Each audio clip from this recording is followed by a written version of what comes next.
বাবা তুমি আমাকে এরকমের ছাতি কিনে দেবা? আচ্ছা ঠিক আছে চল তোরে পরে কিনে দেবো। আরে আমার ছাতি তো এই জায়গায় রাখছিলাম, আমার ছাতা কই? বাইরে যেয়ে দেখে আসি তো। আরে ওই তো আমার ছাতা নিয়ে যাইতেছে। এই দাঁড়া, তুই আমার ছাতা আনছিস কেন? এই নে। আর ফির কোন সময় ছাতা ধরলে তোর খবর আছে। আরে ভাই এটা তোমার ছাতি না, আমি এইমাত্র নতুন কিনেছি।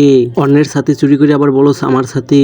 আঙ্কেল সত্যি এই ছাতিটা আমার আব্বু দোকান থেকে কিনেছে। এটা আপনার ছাতি না, এটা আমাদেরই ছাতি। আপনি বিশ্বাস না হলে দোকানে যেতে পারেন। পাপা পাপা এই দেখো এটা হলো আমাদের ছাতি। আরে ভাই আমার ভুল হয়ে গেছে, আমি বুঝছিলাম এটা আমার ছাতি, তাই তোমারে থাপ্পড় দিছি। তুমি কিছু মনে করো না, তুমি আমারে ক্ষমা করে দাও।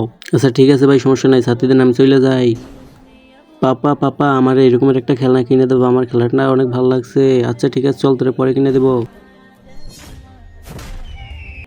আরে তুই আমার থাপ্পড় মারছস কিসের জন্য সেটা বল আগে। আরে কি হয়েছে এই মেয়ে, তুমি আমার ছেলেরে মারছো কেন সেটা বলো। আপনার ছেলে আমার খেলনা চুরি করছে তাই ওরে মারছি।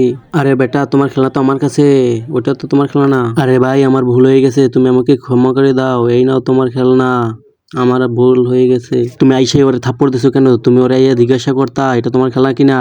আঙ্কেল সেদিন আপনি আমার বাবার সাথে কি করছিলেন? আরে এই তুই আমার ছাতা কেন চুরি করছিলি? তুই আমার ছাতা কেন চুরি আরে বেটা আমার ভুল হয়ে গেছে, তোমরা আমাকে ক্ষমা করে দাও। বন্ধুরা তোমরাও কি আমার মেয়ের মতো আচরণ করো? তাহলে চ্যানেলটিকে সাবস্ক্রাইব করে লাইক করে দাও।